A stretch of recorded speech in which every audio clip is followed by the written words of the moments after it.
This is IAQ Radio, Indoor Air Quality Radio, the voice of the indoor air quality industry, with your host, Radio Joe Hughes, and the Z-Man, Cliff Zlotnick. And now, Radio Joe Hughes. Good day and welcome to IAQ Radio Plus. It's episode number 546, and this week we welcome Ed Cross, the restoration lawyer, and RIA First Vice President Mark Springer. We're going to talk about the recent announcement of the strategic partnership between RIA and the IICRC. This is the first in a series of shows we're going to do on that topic. Before we get started, though, we want to thank our platinum sponsor. IAQ Radio Platinum sponsor is John Don Products, where restoration and abatement contractors shop. Visit them at jondon.com. That's JONDON.com. I also want to thank our gold sponsors, Particles Plus, Healthy Indoors Magazine, Gray Wolf Sensing Solutions, and AEML Inc. Laboratory. And of course, our association sponsors, CIRI, the Cleaning Industry Research Institute, the Indoor Air Quality Association, and the Restoration Industry Association. And now you can win a cool prize. It's time for the IAQ Radio Trivia question. Be the first to correctly answer. Simply email your answer to czlotnick@cs.com. Or if listening live, just text your answer from your computer. And now, here's the Z-Man with this week's IAQ Radio Trivia question. Hello, everyone. Congratulations to Michael Miles, Service Master Restorer of Newark, Delaware, who was first to identify Paul Brown as the former Ohio State football coach, who also went on to coach 2 NFL teams.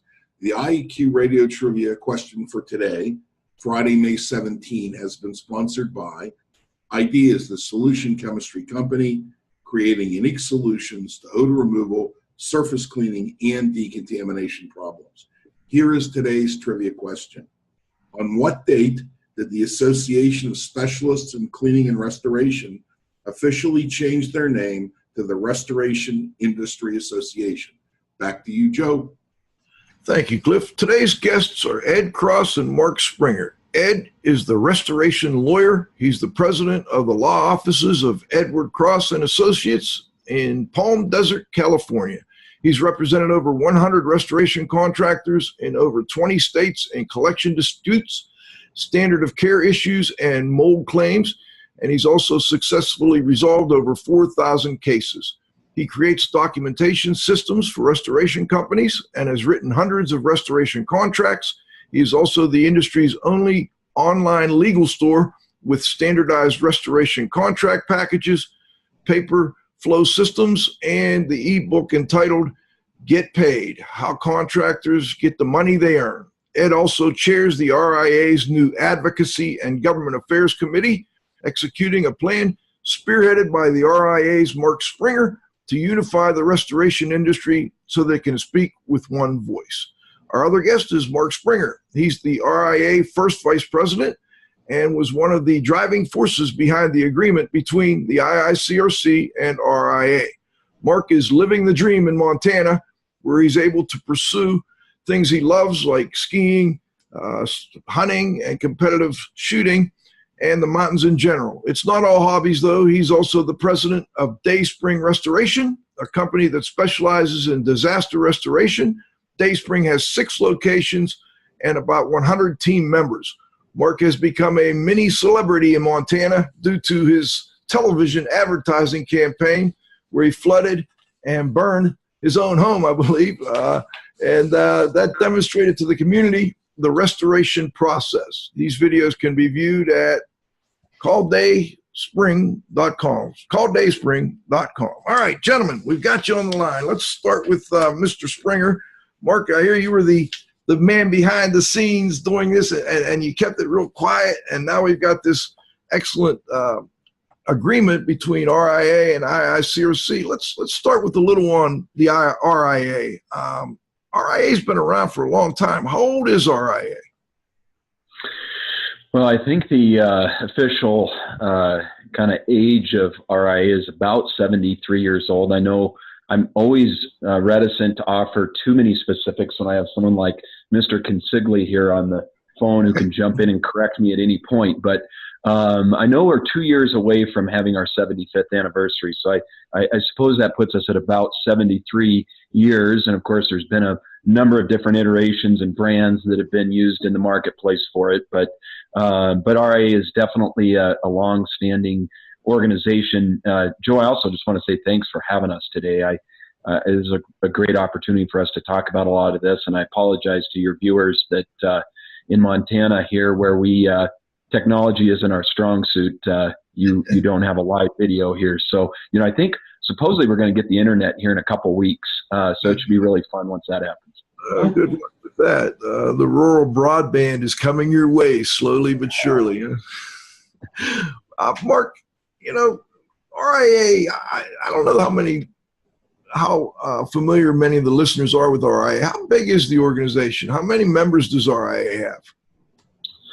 Yeah, so RIA has about, we range between 800 and 1,200 members, at least in the time that I've been involved heavily with the association. Right now, we're something a little north of 1,000. It kind of depends on when people's renewals are in the cycle as to what we have. But generally, we're pretty close to 1,200 if we average it out over kind of any given year.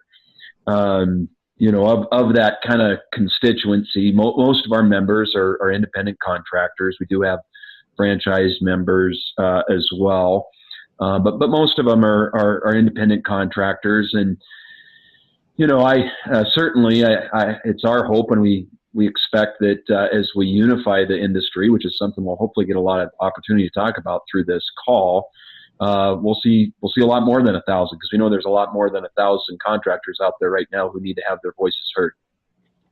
Well, I wanted to get a little background first so that we could go into your group, the RIA, and then we'll have a later show with the IICRC. But I want to talk a little bit about the groups so that we can better understand what you bring to the table with this agreement. So let's start with the core competencies. What does RIA do well? What are their core competencies? Yeah, so RIA is a trade association, and it does very well a lot of the things that trade associations typically do. RIA is really known in the industry, and going back, as you look at its legacy, it's really led the way in a lot of the advanced training and the advanced designations that exist in the industry.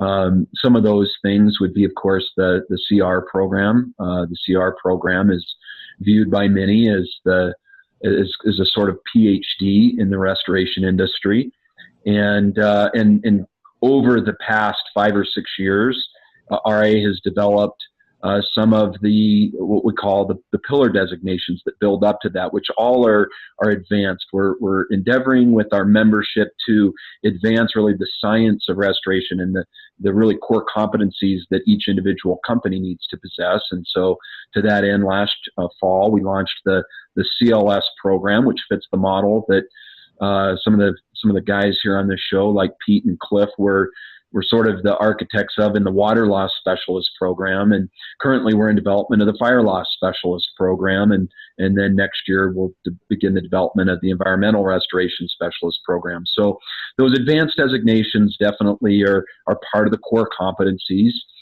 In addition to that, the RIA hosts a number of events that allow our members to come together and be able to collaborate and network around best practices.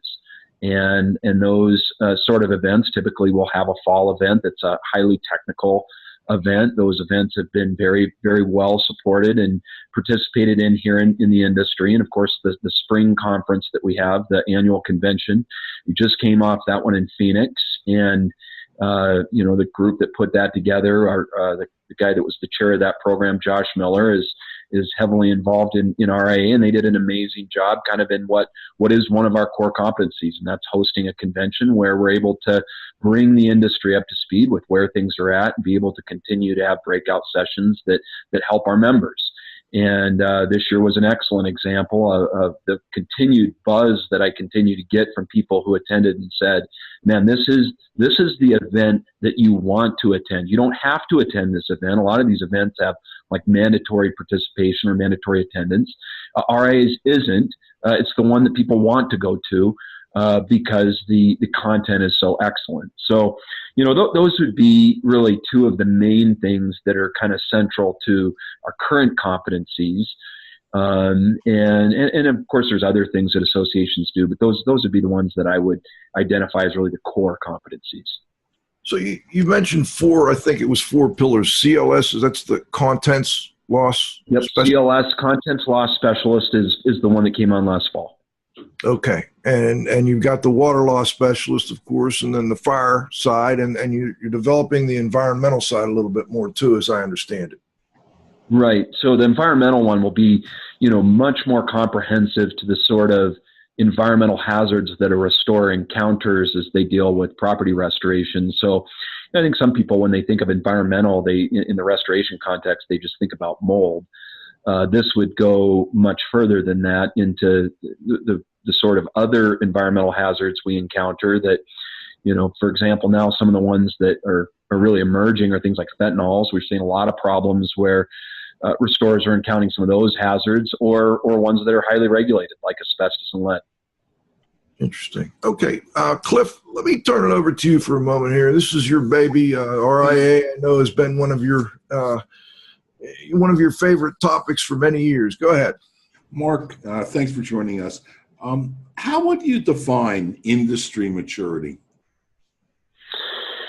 Well, I mean, I think that anyone that looks at any industry, kind of sees these sort of trajectory that happens over the course of the industry's development. It might start with, an industry emerges, and I would, think that in our industry, we see, back, there, maybe a little before my dad got involved in this industry, there was a lot of people I know, like, Claude Blackburn and yourself and so forth, Marty King certainly, that see the industry that really wasn't even recognized as an industry emerge. And that leads kind of to this next growth phase that has a lot of people enter the industry and jump into it. You see some areas where there's, really high margin work that ultimately leads to the maturing of an industry where you see, as the maturity happens, you see margins tighten. You see good operators that are able to deal with those tightening margins through solid management and operational practices thrive, and you see the less efficient operators start to get driven out as the industry matures. And I think the last step that people see as they look at various industries is sort of an inevitable decline. And I think these things happen in every different industry over different periods of time. And certainly some of those things probably overlap. But I think there's probably no question that over especially the last decade, we've seen a lot of those kind of maturing factors come to bear on our industry and in our space. Before we go on, I would like to bring the restoration lawyer in here to say a few words.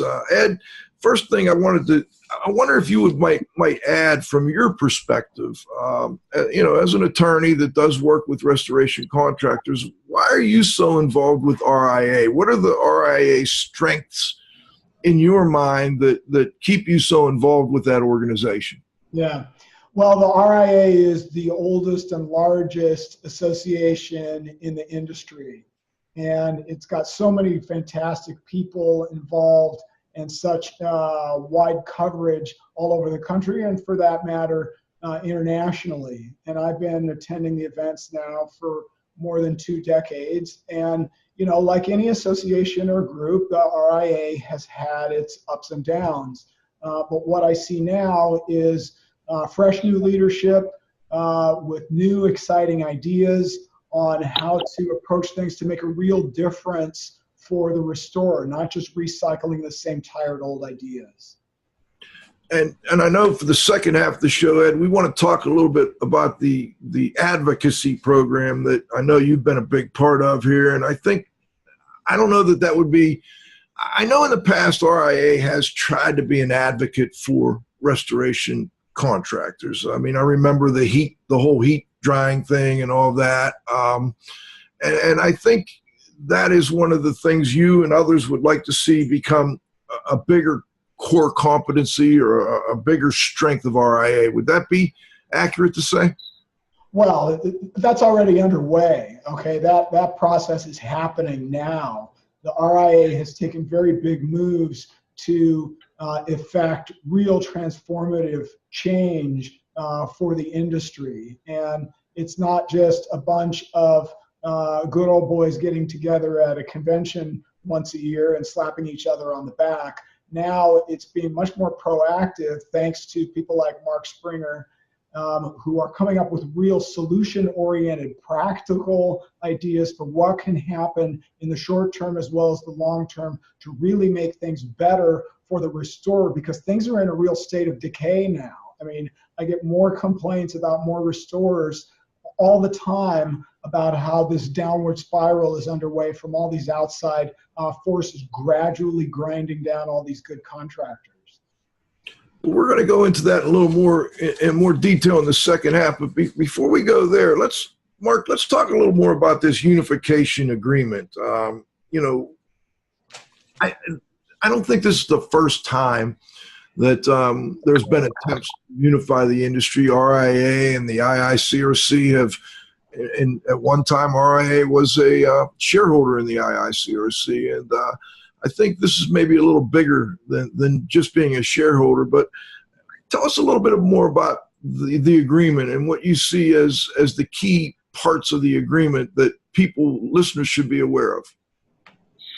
Yeah, so what the agreement does, Joe, is it allows both organizations to be able to function in the areas that they have strength. I mean, you asked about, what are RIA's core competencies, or maybe Cliff, asked the question about what are our core competencies. And, in some ways, those may be a little bit distinct from what our strengths are. In some ways, and Ed already alluded to some of these things, I think, RIA right now, one of our strengths is, I'll mention a couple of them, and then that will kind of lead into, what this agreement's all about. But I think one of the things is that RIA has been now over the past 4 years now, since really the summer of 2015, it's been driven rather than by just the whim of maybe a person on the board or one person on maybe group of people on the board. It's been driven by a strategic plan that is revised and updated that keeps us focused on the sort of things that we can make the biggest difference in. And when we developed that, we identified a couple of areas that we knew we really needed to stay focused on. We needed to not get distracted from them. Often associations, this is the challenge, is that they change all the time and they can't stick with anything that really matters. And one of the things that we identified all the way back in May of 2015, and this is really the genesis of a lot of these things, is we identified in the 5 strategic goals that we had, one is member advocacy. And we specifically identified that we want to proactively identify and act on issues affecting the livelihood of our members. And I really think for RIA, in addition to some of the, maybe more diverse and maybe some newer, fresher leadership in there, leadership that's new and fresh, that's not focused on a strategic goal, might not be a good thing necessarily. But because we have rooted ourselves in really identifying that we are going to, first of all, identify our constituents as contractors. We want to speak for contractors, not the industry at large. And I think in the past, RIA has had some maybe pieces or bits of time in its history where it kind of tried to speak for everyone. It tried to, bring different constituents together, insurance companies, vendors, all these sort of things. But it really wasn't rooted in that identity of speaking for contractors. And I can say that now that's where RIA is completely and firmly fixed within that strategic plan. And as we did that, really some of the things that led to this this agreement was a couple people from IICRC and a couple people from RIA really looking at it and saying, okay, there's some things that RIA does really, really well. We kind of use this term lanes. We talk about what lanes should RIA be in, and then for IICRC, what lanes should IICRC be in? And, as we had these discussions, one of the guys that, we worked with that maybe you'll get a chance to talk to later was Craig Kersemeier. I give a lot of credit to Craig for throughout this process. He was one of the guys over on IICRC side that really recognized, hey, there's some things that IICRC does really well, but on the other side, RIA, they're really in the position to be able to be a great trade organization or trade association.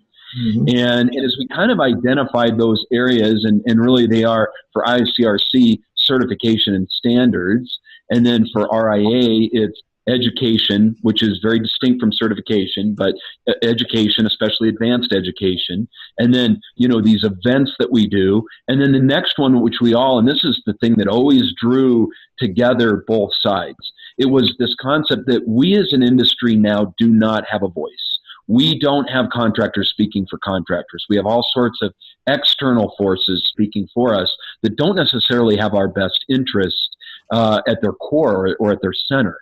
And what we're all able to agree on is that we need restorers to speak for restorers, and RIA is best positioned to be that voice. I mean, there's a lot of people I think that are trying to be that voice, but they don't have the maturity right now with just time and can maybe financial practices and so forth be able to effectively do that. RIA is the only association that is positioned to be able to do that.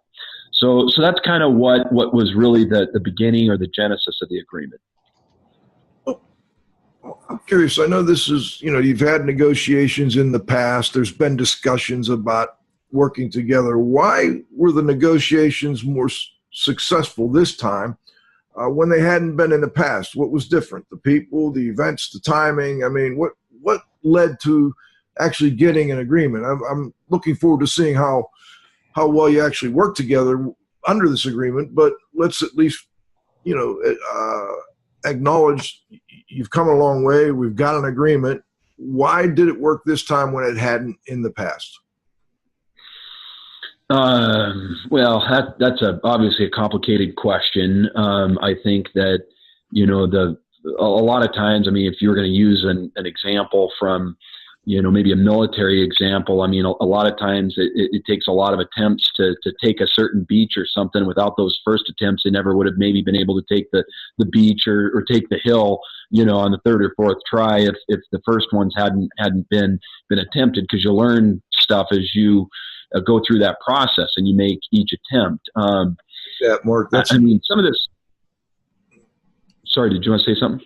I just said I like that. I think that's an important point. Go ahead.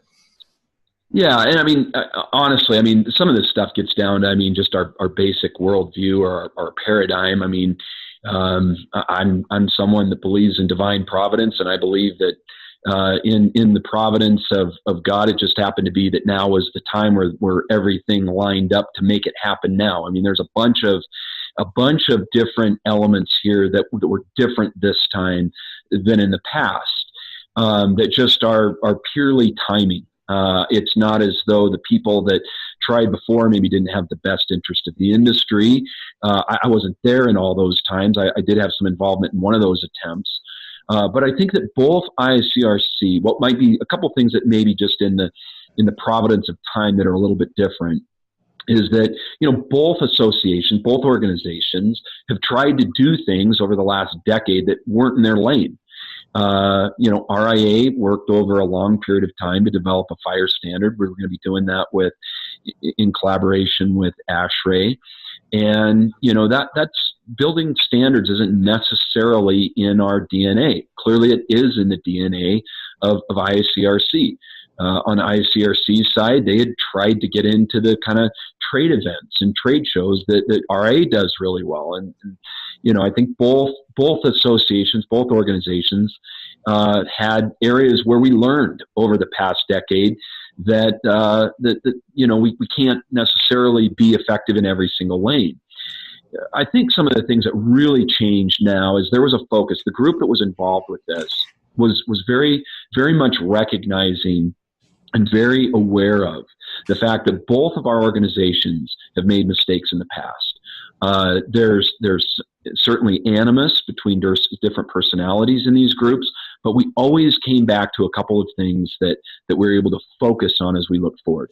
Number one is we have to be thinking about not only our respective organizations, but also where is this industry going in the future?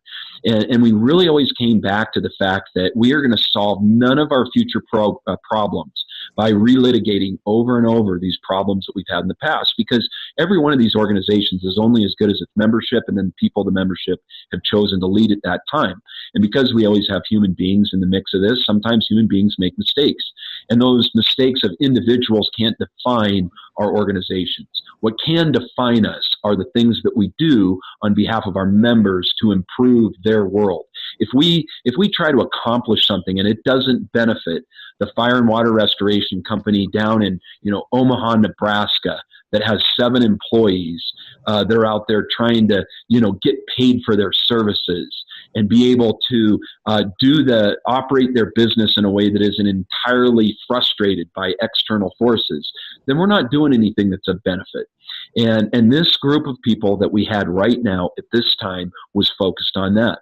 The second thing, what really made a big difference, is we know that these external forces that we face right now, and we've got some big ones, they have grown in stature, they have grown in influence, and they are affecting every day our livelihood. And the people that were involved in this situation said, you know what?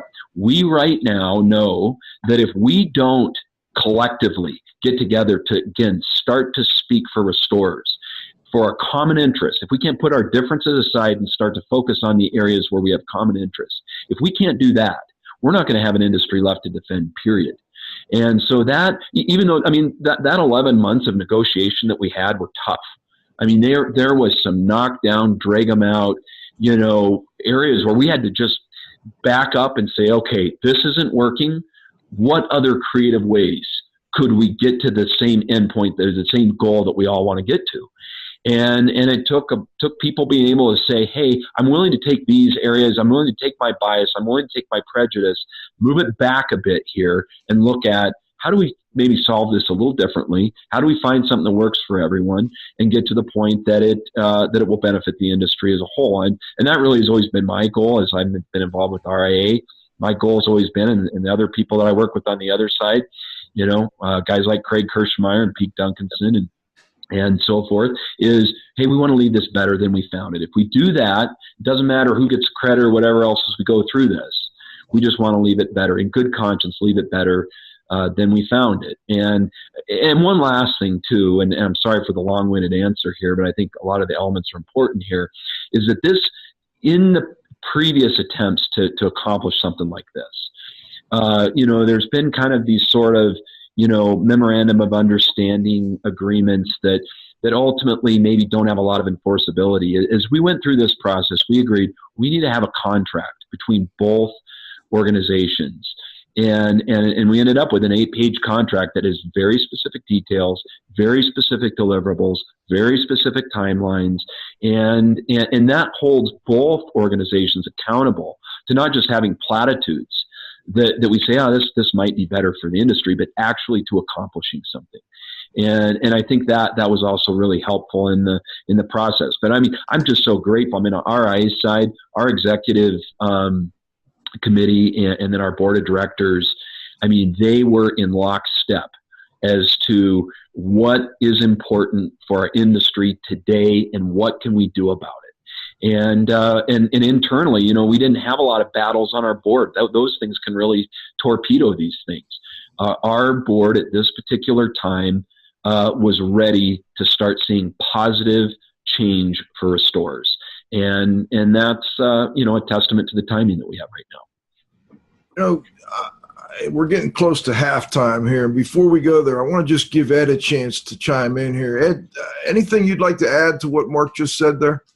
Well, he did an outstanding job, explaining it, and an outstanding job with the article, Our Greatest Need, which kind of served as the blueprint for this. For those of you who haven't read that article, It was recently published in Cleaning and Restoration magazine. And we also have some upcoming restoration advocacy reports, which are going to be the follow-ups on that, which explain what our committee is working on. So everybody can watch for those. They're going to be very widely distributed. The publishers have been very nice. They haven't been demanding exclusivity for those particular pieces because it's kind of a public service to the industry. Thank you. All right. Real quick, I got one more question, Mark, then we've got to go to halftime. You mentioned the agreement between RIA and IICRC. When will that become effective? It's already effective. It was signed. It was kind of a cool thing. They're at the convention, RIA convention in Phoenix. It was executed by Lee King, RIA's president, and Pete Duncanson, IICRC's chairman, and live in front of, I think we had 618 conference attendees, so something around that. I don't know who all was in the room at that moment, but it kicked off the convention, and it's completed, it's executed. Obviously, there's elements of that happen over time, but it's in place right now. And the agreement is open for the public? I mean, can we get a copy of it, put it in the blog? That's a good question. I don't believe it's public at this point. It may be public in the future. I think until the deliverables have been met in that, it probably wouldn't make sense to put it out there as for public view. It's not that anything in there I think is particularly uber confidential at this point, but I think both boards would have to approve that as well to put it out in the public domain. That seems like the place to be. I mean, and that would also, I think if you made it public, just from my perspective, it would put more, I don't want to say pressure, but more emphasis or more weight behind what each group is supposed to do. If they said they were going to do it, then groups like IAQ Radio could follow up and follow along and make sure it's happening. But just a thought on my end. Cliff, anything you'd like to add before halftime? No, but I'll take the first question after halftime. How's that? You got it. All right, let's stop and thank our sponsors, and we'll be back for the second half of what's been a very interesting interview with Mark Springer and Ed Cross. IAQ Radio Platinum sponsor is John Don Products, where restoration and abatement contractors shop. Visit them at jondon.com. That's JONDON.com.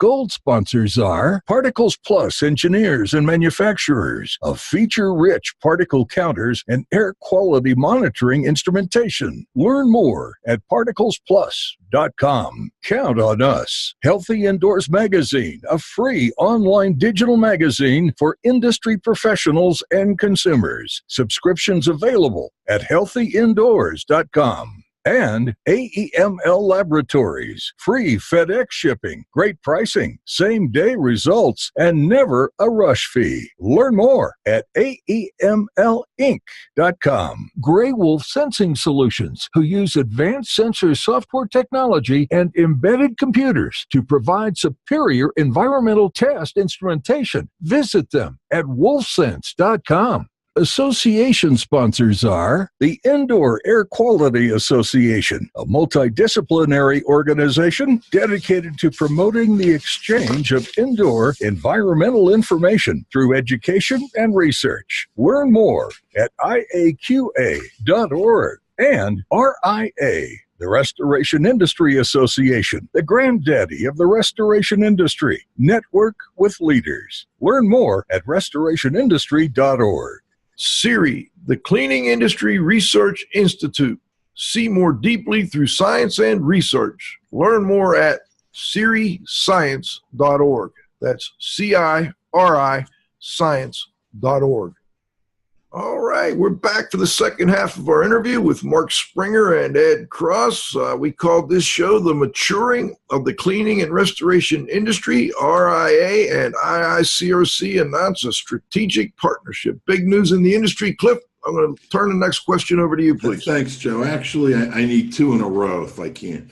Okay, no problem. Okay, Mark, under this new agreement, what's going to look different from the RIA member perspective? What are they going to see? What are they going to notice? Yeah, so there's a couple of pretty significant pieces here. Number one is, and I'll just kind of go through, there's really three kind of buckets that I'll talk about here for this. The first one is the standard, the fire standard. So RIA had literally thousands, but I think we think somewhere between 15 and 25,000 hours worth of volunteer time that was used to be able to develop the fire standard. There's what we call Fire Standard 1 and Fire Standard 2, FS1 and FS2. We were on the cusp of developing and bringing that standard to the industry with ASHRAE. Of course, somewhere along the way, IICRC also filed for PINs for what would be called the S700. That would be the fire and smoke damage standard from their side. Now that this agreement is in place, we will not be working further with ASHRAE. Just so everyone knows, there's no bad blood between RIA and ASHRAE. Certainly this standard is not part of something that would be in ASHRAE's typical wheelhouse. So now the standard will be brought collaboratively with IICRC to the industry. This means that mom and pop out there who have been wanting so long, or any restoration company for that matter, who's been craving for so long to have a standard for fire and smoke, will get it much quicker. Because with IICRC and RIA collaboratively bringing this to the market, it's going to give IICRC now, of course, a huge jump in being able to get this out to the industry, and it's going to get us published quicker than we probably could have done it with ASHRAE. This standard, when people get it and it shows up, they will get an IICRC standard that has an RIA logo on the cover as well. So this isn't just, again, platitudes. People are going to see that there is unification in the industry and that IICRC and RIA are working together. So that's kind of the first area. The second area that people are going to see things different is with their certifications. So RIA will continue to offer the prep courses. We continue to own the educational programming that we have for programs like the CR program, the pillar designations that I also referenced to earlier. I won't go through all those again. And then also the CMP, the Certified Mold Professional as well. All of those prep courses will stay with RIA. However, now the exams and the certification process, the distribution of certification documents, and the recertification process will all be administered by IICRC. So when someone goes to get their, let's say their WLS, that one's already been in place for a long time, instead of at the end of the course, them taking the exam with RIA and then RIA grading that and then having a certificate sent out later, IICRC will administer that exam just like you would if you went to a WRT class. You'd pay the $65 fee to IICRC. They would administer that exam, and then when you get the certificate, not only would you get a certificate of completion from RIA, but you would also get the actual certification on the same certificate that you currently get from IICRC with all the other designations that you have or certifications that you have. Maybe the CR one would be at the bottom. It would say RIA-Certified Restorer. Now, there is a part of this agreement that we aspire to, working with IICRC, to be able to develop a more comprehensive career path for the industry. Right now, there's things within IICRC like the Master Restorer, Master Cleaning Technician. We see the advanced designations that we have coming in and interfacing with the programs they already have to create a much more robust career path for any restorer who enters this industry. So anyone who gets certifications, they'll see some differences, but again, what they're going to see is a much broader base of knowledge and acceptance and just awareness for the RIA certifications and designations that frankly a lot of people don't even know exist right now. The last area is advocacy, and this is really where a lot of what Ed does comes into play. Because, again, both organizations recognize that we need a voice, and that's why the RIAA Committee was formed. That stands for Advocacy and Government Affairs. And we know that together we can identify these areas where we have common ground, and RIA can now go and begin to speak into these areas that, some areas we're going to have to crawl before we walk, but ultimately RIA and restorers need to have a voice in Washington. I think back of the time when the lead-based paint rules were implemented by the EPA. Arguably, the restoration industry was one of the most, if not the most, impacted industry by those changes. And restorers had zero voice as those regulations were implemented. That's an absolute shame. That should never happen.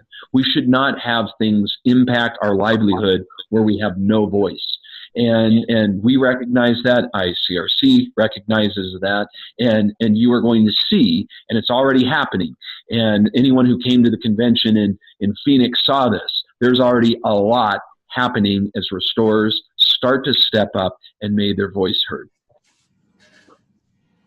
Cliff? Good. Well, I'll tell you what. I just want to mention real quick, ASHRAE and IAQA, that fire standards started out with IAQA, who was a part of ASHRAE.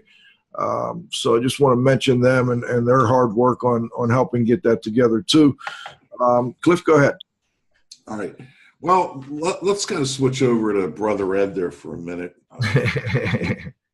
Somebody said you had a smiling face. That was one of the comments. Looking good, man. Cliff, I'm just happy to be here. All right. Okay. All right. Ed, what's advocacy? Well, at its core, advocacy is essentially public support for a particular cause. And Mark did an excellent job of explaining the need for that and the steps RIA has started to put that in place. And I think this would be a good time to mention exactly what the mission and the vision of the AGA committee is. So what we did at the outset to stay organized, to stay focused on tasks so we don't get distracted, was to develop a vision statement which outlines our ultimate goal, where we hope to end up, and a mission statement, which is the steps that we intend to take right now in order to accomplish that ultimate goal. The vision statement of the AGA is that it seeks to unite the restoration industry and become the leading voice advocating for the best interests of restoration contractors, but in the spirit of a fair and equitable claims resolution process. And that last part is important because the function of the AGA is not just to put more money into the pockets of contractors just so we can charge more. The fact of the matter is these problems affect insurers, they affect insureds, they affect the economy, and there's a downward spiral. If the best and brightest restoration contractors are leaving certain markets, not wanting to be involved in certain vendor programs, there's a lot of different problems where the consumer can actually suffer because of that. So the mission statement of the AGA, which is the steps we have implemented right now to accomplish our vision, is that it will develop and implement specific strategies to help create and maintain a fair and level playing field, both financially and legally, for restoration contractors by advocating for their interests, but while working collaboratively with stakeholders involved in the restoration process. We are not here to wage war on Xactimate or third-party consultants or TPAs, but we have some serious problems with each of those groups that have to be addressed, and we will find some common ground and get some of these problems resolved for everybody's benefit. Thanks. Joe? It sounds like two of your areas of focus will be the TPA issue, maybe Xactimate. Are there other areas of focus you'd like to mention? Well, yeah, there's a lot of different things we're going to be looking at, and at the outset, I want to mention that right now we are in the information collection phase of this, and I hope that everybody who's listening today will think about what their biggest challenges are, the points where they think the contractor doesn't get a fair shake, because we're collecting and prioritizing all those ideas. Please share those with me. Send me an email to edcross@edcross.com. We're collecting that. The committee's going to meet, and we're going to do a triage. We're going to figure out, okay, as a committee, what are we going to look at first? And really, what are the priorities? So as a long-term goal, we hope this will ultimately lead to the engagement of lobbyists. So we actually have humans who are going to show up at legislatures and speak on behalf of restoration contractors. But we also are going to have one or more advocates that go out once the committee has collected and prioritized the ideas, decided what the positions are, and we're going to be issuing actual position statements. So a restorer out in the field can say, hey, this is the official position of our industry. This is what the association has decided. Whether it's a standard of care or not is another subject, but this is going to give some important talking points to these restorers, because the problem is a lot of them, particularly in the smaller companies, they just don't have the information available to defend themselves when they're getting overpowered by a building consultant or an adjuster or a TPA or something like that. So there's going to be position papers. We are hopefully going to have lobbyists out there arguing for better legislation on our behalf, and actually have an industry advocate that goes out and delivers these decisions and positions that the committee has come up with. Ed, go ahead, Cliff. Ed, who's on the committee? We have an amazing group of people on the committee, and I'm really excited about this committee because of the breadth of their experience. It's absolutely unparalleled, and the great thing about it is each of these people brings some very unique characteristics and qualities to the table, and a lot of them have not been super active with the RIA, and that's part of our agenda to bring in some fresh voices. So we have Todd Benson on the committee, and Todd Benson operates the biggest office of the biggest restoration company in the world, but a lot of the listeners may not know him. Todd has been in the business for his whole adult life, multiple decades. He has a company called Oakwood Construction, which is in Orange County, California, which was acquired a bunch of years ago by Belfor and is the #1 top producing Belfor office across the country. Another unique thing, in addition to being such a top performer, is that Todd Benson is also a licensed attorney. So he has absolutely unique perspective that he can bring. We have Stephen Anderson of Anderson Group International on our committee. He has a Bachelor's of Science degree in business administration. He has lots of different certifications, ASD, WRT, AMRT. He's the president of Anderson Group International, which is a phenomenally successful premier disaster recovery business with offices in 3 different states. He's a former DKI member. And what really amazes me about Stephen, unlike anybody I've known in over 30 plus years in the construction business, he holds contractor's licenses in 34 different states. Also on our committee is Will Aiken. Will is unique to our committee because he's a former catastrophe adjuster. After that, he was a multi-line adjuster for Crawford & Company, and for many years now, he has owned McKinsey Taylor Construction as well as a Service Master franchise up in Oregon, and he remains very active with Crawford, and right now he's on 2 of its committees. He's won 8 Golden Hammer Awards from Contractor Connection, and in 2015 was named Best Contractor in the Mountain States by Contractor Connection.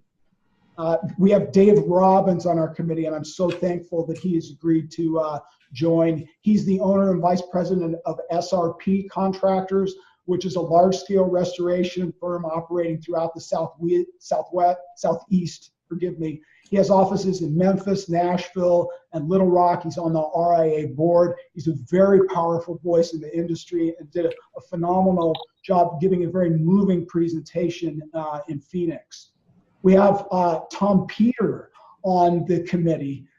He's an owner of insurance restoration specialists in East Brunswick, New Jersey. He is a current DKI member. He has a degree in chemical technology. He has a bachelor's degree in environmental science. He has a master's degree in environmental and occupational health science.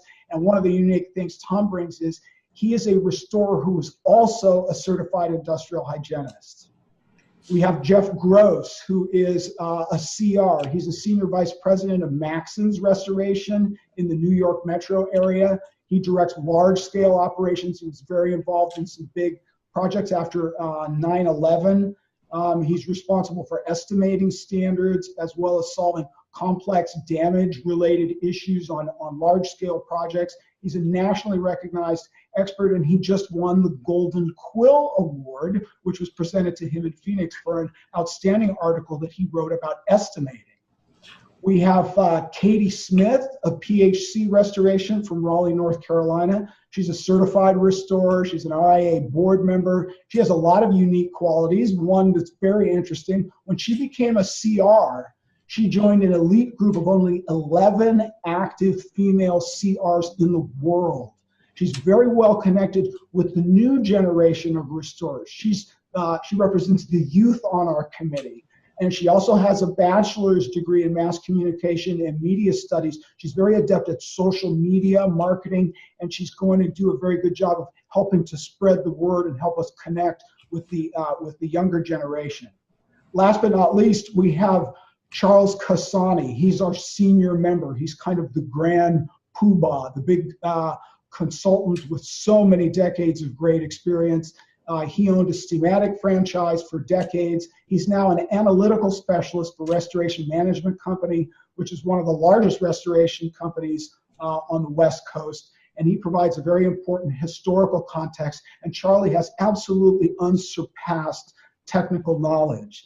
Now, it's really important to point out throughout the process that Mark Springer has been incredibly generous with his time and stays very, very actively involved in this process. He's watching over what we're doing, helping to make sure we stay on task, and providing a lot of great input. So I hope everyone will see this is not the same people with the same old tired ideas. This is a new, fresh approach, and I am very excited about it. I think it's going to be very effective. Thank you. Hey, Ed, before we go to the roundup, a quick text question from a listener on, will you be looking at assignment of benefits as a part of your advocacy? And do you have any thoughts on what just happened in Florida, where I guess they're no longer going to be able to do that? Yeah, assignment of benefits is something that's very near and dear to my heart and my work collecting money for restorers. The AOB is absolutely vital. You know, Florida is really, really unique because it had the right to collect attorney's fees when a contractor was enforcing an assignment of benefits directly against an insurance company, and it led to thousands of lawsuits. That's not really the situation in other states. We need to pay attention to what happened there.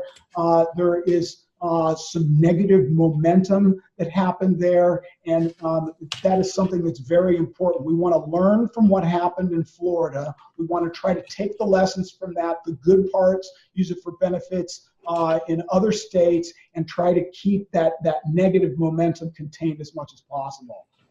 I'm glad I asked Ed. Okay, let's go to the roundup, John.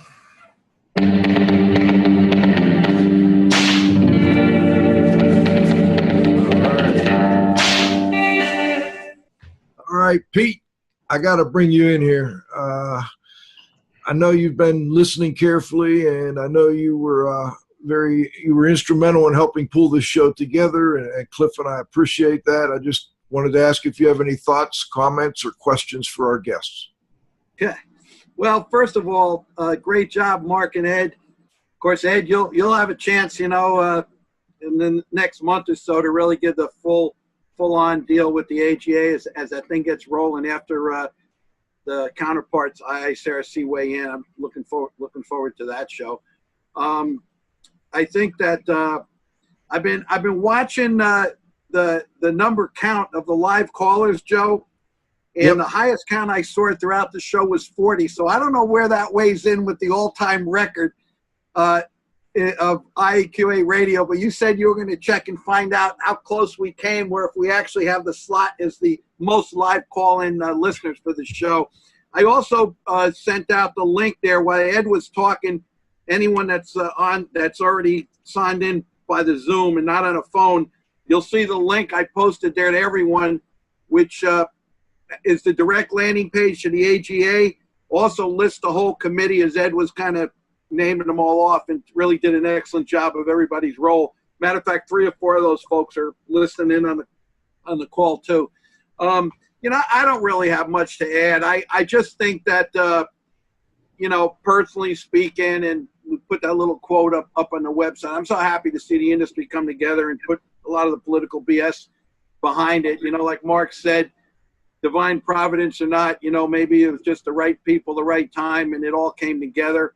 I think, you know, the counterparts to Lee and Mark, you know, the Pete Duncanson and Craig Kersemeier, and Mark recognized them. I think, you know, worked hard with the IICRC people to make this thing happen, and I think the future's bright.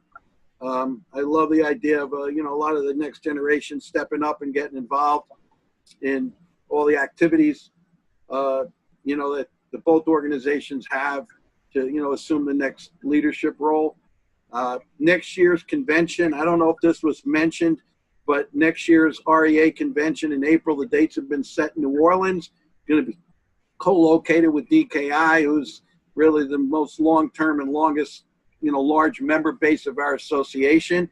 And I think I heard that the IICRC is also going to be scheduling their, you know, their biannual meetings there. So I think it's going to be really a big show, a great convention, and leading up to the 2021, of course, which will be our 75th Diamond anniversary. So, you know, I'm just keep my fingers crossed that's all going to come together, and we're just going to be one big snowball rolling down a hill. It's going to create an avalanche in a really good way.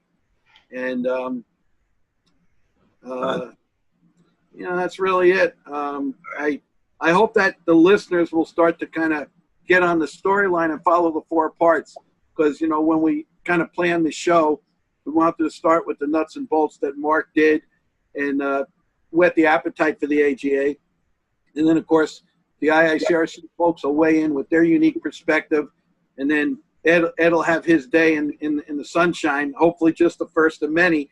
And then hopefully after Labor Day sometime, once the summer's over and back to school and back to work, that the 2 signatories, Lee King and Pete Duncanson, can do a special show to give everybody an update on how things are going. I know there's some stuff planned in the fall to do some programs at the Global Resource Center.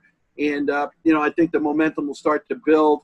And I think the industry in particular is really anxious to see where you know, when the fire standard is going to kind of hit, you know, be out there and be available. And I think that's going to be on a really fast track now. I think that's all great news. So, you know, good luck to everybody. And, you know, old dogs like me and Cliff, we'll be there when you need us. Well, and I know you and Cliff both have advocated for a unification of the restoration side of the industry, and I think this is wonderful news. I hope everything continues along this path. And Cliff, I want to make sure you get a chance to weigh in here. Any thoughts or final questions for our guests? Well, the thing is, they got an old dog on their committee, Charlie Cassani. He'll look out. Can I jump in? One last very important point. Absolutely. We really, really hope that everyone will log on to the RIA website. It's restorationindustry.org. When you go on to restorationindustry.org, you'll see a menu called Resources. If you open that menu, you will see a page there for the Advocacy and Government Affairs Committee, and it gives you an opportunity to explain how you can get involved. If you can just donate a little bit of time or invest a little bit of money, it's all laid out there. Everybody's got some ideas, or maybe you could help fundraising. please, that's the place to go on the RIA website. Hey, Ed. So, Ed, that was the link which I just put into the chat log here for everyone who's on here. But Cliff will include that link in the blog, which is going to go out to the whole IIQA database. And RIA, of course, will pick up something on that too. So yeah, there he is. They put it on the screen. That message will be widely broadcasted and available to really the whole audience of the IIQA, RIA, and hopefully, whatever the channels that the IICRC has to distribute that to would really be greatly appreciated. For this to succeed, we have to get a lot of people involved, because consider the unequal bargaining power we have now and the tremendous size of the other parties, the third parties who are creating these incredible challenges for the industry. Before we go, Mark, any final thoughts, final comments? No, I really appreciate you guys giving us the venue to talk about this. So thank you for that. There has been, we already kind of alluded to this, but, no question, and I can't note the guys on the IICRC side, but no question without guys like Rusty Amarante, Frank Heaton, Scott Stamper, Chuck Viola before, and Chuck's, of course, part of the group now, but without those guys, softening the hill there throughout time, we never would have been here. So certainly everyone, there's a lot of people, tons of people that had a role in this that don't get recognized, but it's a lot of people doing what, again, they feel they can do to leave this better than you found it. Hey, Mark, I'm going to save your butt in this one. Don't forget Sam Bergman. You left him off the lawn. Oh, I did leave out Sam Bergman. Yes, thank you. I owe you now, Pete. Yeah, Sam Bergman. I knew I'd leave. I tell you, I know I'd leave someone out. And Sam was instrumental in one of the last times. Got the watchdog. You definitely saved. You did save my skin from ending up with like one of those bears that you saw in the pictures. You would have got a text from him like as soon as the show was over if he heard. Well done. And Ed, that was totally unintentional. I know. Ed, here we go. Final thoughts from you, Ed. I just want to thank you guys. I want to thank the members of the committee and Joe and Cliff. You always do such a great job. And Pete, you provide so much indispensable information to us. And thank you for everybody who showed up in Phoenix. And thank you to those of you who are going to get on the RIA website now and explain how you can participate in this. We are funding a movement here, but we have to band together. Well said. Ed Cross, Mark Springer, thank you, gentlemen. Great job today. Excellent show. My co-host, the Z-Man, Cliff Zlotnick. At the controls, John, you got to have faith. The restoration industry's global watchdog, Pete Consigli. This is Radio Joe Hughes saying thanks to all of you and, of course, to our growing group of loyal listeners. We'll be back next Friday at noon with the next episode of IAQ Radio Plus. Thank you. For IAQ Radio, I'm Spike Rio saying thanks for listening.